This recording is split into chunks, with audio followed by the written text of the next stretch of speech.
बिस्मिल्लाहिर्रहमानिर्रहीम, अस्सलाम वालेकुम। मैं अब्दुल सत्तार, आप मेरा डिजिटल प्लेटफॉर्म देख रहे हैं।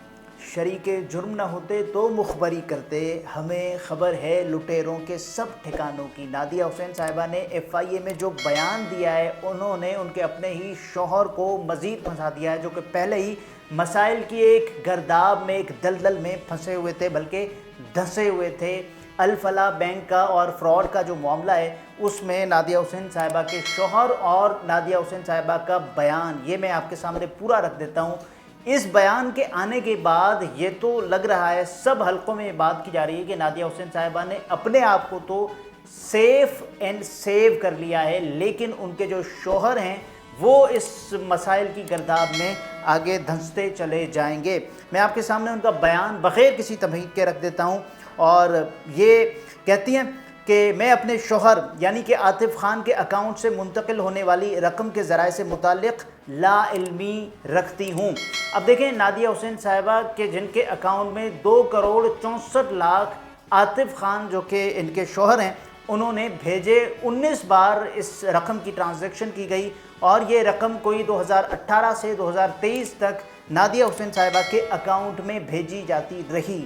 और अल-फलाह का कहना है, FIA का ये क्लेम है कि नादिया हुसैन साहिबा के शौहर ने ये रकम गैर कानूनी तरीके से हथियाई, जिससे हुआ ये कि एक तो इन्होंने बैंक से 54 करोड़ रुपए का लोन लिया और उसके अलावा उन्होंने ये भी किया कि इस पूरे मामले के अंदर बैंक को 1 अरब 20 करोड़ रुपए का नुकसान पहुंचाए। बैंक अल-फलाह के CEO थे आतिफ़ ख़ान साहब, नादिया हुसैन साहिबा के शौहर।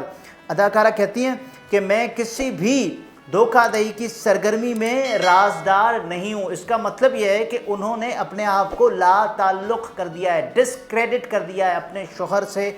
वो ये भी कहती हैं कि मैं बेनिफिशरी नहीं हूँ और मैं FIA के नोटिस पर पहुँची हूँ।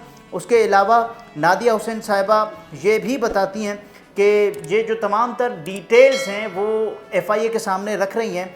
उन्होंने जो रकम है 2,64,00,000 रुपए, जो कि उनके शौहर ने 19 बार की ट्रांजैक्शन में तकरीबन 3 से 4 सालों के दौरान उनके अकाउंट में भेजी, बल्कि उनके सैलून्स के अकाउंट में भेजी, तो उन्होंने वो रकम है अपने सैलून्स में खर्च की है।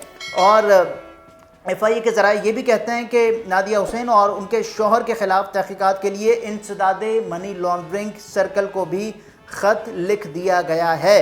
अब नादिया हुसैन साहिबा ने जो बताया है वो बड़ी ही यानी हैरान कुन बात है। वो ये कहती हैं कि हल्फिया कहती हूँ कि मुझे फ़ंड्स के ज़राए के बारे में कोई इल्म नहीं था, यानी मुझे ये नहीं पता था कि इसके सोर्सेज़ क्या हैं जो कि मेरे शौहर मेरे अकाउंट में पैसे भेज रहे हैं। फ़ंड्स ज़राए के सिलसिले में कभी शौहर से कोई सवाल नहीं किया। वैसे तो आमतौर पर बीवियों की आदत होती है कि अपने शौहरों से ये पूछना कि पैसे कहाँ से आए, लेकिन नादिया हुसैन साहिबा ये कहती हैं बड़े तुम तराक से कि उन्होंने कभी भी अपने शौहर से ये नहीं पूछा कि उन्होंने ये पैसे कैसे उनके अकाउंट में ट्रांसफ़र किए और ये पैसे आए कहाँ से। मियाँ बीवी होने के नाते हम एक दूसरे पर भरोसा करते हैं। नादिया ने बताया कि आतिफ़ ने मेरा कारोबार कायम करने में मदद की, किसी धोखाधड़ी की सरगर्मी में राजदार नहीं हूँ जिसमें शौहर मुलव्वस हो सकता था और ना ही मैं किसी फ्रॉड का हिस्सा थी। इन्होंने मुमकिना तौर पर बयान को रखा है अपने शौहर से मुताल्लिक़ और ये भी कहा है, यानी अपने आप की जान छुड़ाने के लिए, कि मैं किसी भी फ्रॉड में मुलव्वस नहीं हूँ। वो ये भी कहती हैं कि गोशवारों में रकम, गोशवारे कहते हैं रिटर्न्स को, टैक्स रिटर्न्स को, रकम अपने शौहर से कर्ज़ के तौर पर ली थी और अपने टैक्स रिटर्न में भी उन पैसों को डिक्लेयर किया था। मैं एक डेंटिस्ट और 25 साल से मीडिया पर्सन हूँ, टेलीविज़न और मुतल्लिका मीडिया इंडस्ट्री में बड़े पैमाने पर काम किया। वो ये भी कहती हैं कि अगस्त 2014 में Nadia Hussain salon and med spa के नाम से कारोबार शुरू किया। मेरा कारोबार FBR में रजिस्टर्ड है और उसके अलावा अपनी सैलून की पहली ब्रांच का इफ्तिताह अगस्त 2014 में क्लिफ्टन में किया। वो ये भी बताती हैं कि जनवरी 2020 में दूसरी ब्रांच राशिद मिन्हास रोड पर कायम की और तीसरी ब्रांच जनवरी 2021 में तारिक रोड के इलाके में ही कायम की। और उसके बाद वो ये कहती हैं कि जिसके बाद मैंने गुलशन इकबाल के मॉल में सैलून शुरू किया। अदाकारा कहती हैं कि तफ्तीशी ऑफिसर ने शौहर के बैंक अकाउंट से मुताल्लिक़ सवाल किए, मेरे सैलून के बैंक अकाउंट्स में क्रेडिट ट्रांजैक्शंस के बारे में दरियाफ़्त किया। फ़ंड्स मैंने अपने शौहर आतिफ़ मोहम्मद ख़ान से हासिल किए رقم سیلون برانچز کے قیام اور چلانے کے اخراجات میں استعمال ہوئی۔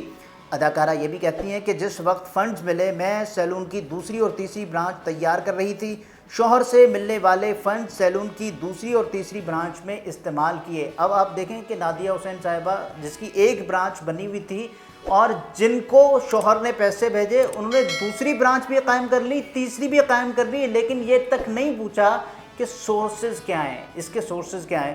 جب بھی آپ کے آمدن سے زائد اثاثے ہو جاتے ہیں تب آپ کو ایف آئی اے کا یا پھر ایف بی آر کا نوٹس آتا ہے کہ آپ ٹیکس کیوں نہیں دے رہے اور آپ کے انکمز کیا ہیں۔ ایسٹ بیونڈ مینز، آمدن سے زائد اخراجات کے، جو کہ مختلف سیاستدانوں پر اکثر ہوتا رہا ہے۔ شوہر کے حوالے سے نادیہ صاحبہ یہ بتاتی ہیں کہ میرے شوہر عاطف خان 2015 سے 2023 تک نجی بینک میں یعنی بینک الفلاح میں بطور سی ای او کام کر رہے تھے۔ عاطف خان نے 4 دسمبر 2023 کو نجی بینک سے استعفیٰ دیا اور جون 2024 میں میرے شوہر نے باضابطہ طور پر بینک چھوڑ دیا تھا۔ اب بینک چھوڑنے کے بعد یہ تمام تر جو ڈیٹیلز ہیں وہ یکجا کی گئی ہیں بینک الفلاح کی جانب سے۔ اداکارہ کا یہ بھی کہنا تھا کہ مجھے پتہ ہے کہ کمپنی کی شکایت پر شوہر کے خلاف تحقیقات جاری ہیں۔ ایف آئی آر کے مطابق میرے شوہر پر 539 ملین فراڈ اور غبن کے الزامات ہیں۔ 539 تقریباً 93 کروڑ 90 لاکھ کے لگ بھگ یہ رقم بنتی ہے۔ بعد ازاں ایف آئی اے حکام نے ماڈل نادیہ حسین کے بیان کو ریکارڈ کا حصہ بنا لیا اور اس کے بعد کہنے والے یہ بھی کہتے ہیں کہ جب نادیہ حسین صاحبہ کو ان کا بیان دکھایا جا رہا تھا تو انہوں نے اس بیان کے پرنٹ آؤٹ پر اپنے نہ صرف انگوٹھے لگائے بلکہ سگنیچر بھی کیا اور یہ کہا کہ یہ میرا ہی بیان ہے، اس کو کنفرم کیا۔ اس کے علاوہ ایک اور معاملہ جو کہ آپ نے سوشل میڈیا پر دیکھا ہوگا، ایک ویڈیو کال کے سلسلے میں جب نادیہ حسین صاحبہ سے یہ پوچھا جاتا تھا ایک بندے کی جانب سے کال ملا کے، تو نادیہ صاحبہ نے وہ کال ریکارڈ کر لی، نہ صرف ریکارڈ کر لی بلکہ اس کال کے بارے میں انہوں نے یہ بھی بتایا کہ ان کا یہ گمان ہے، ان کا یہ خیال ہے، یہ تاثر مل رہا ہے کہ ایک ایف آئی اے کے کراچی سرکل کے کسی بندے نے بلکہ ایک چیئرمین نے ان کو کال کی اور اپنے شوہر کی رہائی سے متعلق یا اپنے شوہر کی رہائی کے سلسلے میں 3 کروڑ روپے ان سے طلب کیے گئے۔ یہ نادیہ حسین صاحبہ نے باقاعدہ بتایا۔ اس پر ایف آئی اے نے نہ صرف ان کا موبائل فون تحویل میں لیا بلکہ فورنسک بھی جاری کرنے کی جو احکامات دیے ایف آئی اے کی جانب سے، اس کے بعد اب تک وہ فورنسک رپورٹ نہیں آئی جو کہ آنی چاہیے۔ اور اس کے علاوہ اس کیس میں اب تک یہ لگ رہا ہے کہ نادیہ صاحبہ نے اپنے آپ کو ڈسکریڈٹ، ڈی کریڈٹ اور اپنے شوہر پر الزامات کو مزید پختہ کیا ہے، تقویت دی ہے۔ اب جب کہ نادیہ صاحبہ کا یہ بیان ریکارڈ کا حصہ بن چکا ہے تو ان سے مزید سوالات کیے جائیں گے کہ آپ کے جو کاروبار ہیں ان کے کاروبار کی اصلیت یا کاروبار کے حوالے سے ایگزسٹنشل تھریٹس ہوں گے کہ یہ آپ کا کاروبار کیسے وجود میں آیا، کیونکہ یہ فراڈ کے پیسوں سے، جب اس کی ایک اینٹ غیر قانونی طریقے سے یا پھر غبن کے پیسوں سے تعمیر کی گئی ہے تو یہ کاروبار نہیں چل سکتا یا یہ کاروبار ضبط کیا جائے گا۔ ممکنہ طور پہ ایف آئی اے یا پھر ایف بی آر نادیہ حسین صاحبہ کے جو کاروبار ہیں ان کو بھی سیز یا پھر سیل کر سکتی ہے، یہ تمام تر چیزیں، یا پھر نادیہ صاحبہ کے جو بینک اکاؤنٹس ہیں، ان کے شوہر کے بینک اکاؤنٹس، ان کے سیل یا پھر سیز ہونے کی تمام تر جو کہانی ہے وہ ہمارے سامنے آ سکتی ہے۔ اگلے ویلاگ میں پھر ملاقات ہوتی ہے۔ اپنا بہت سارا خیال رکھیے، اجازت دیجیے، اللہ حافظ۔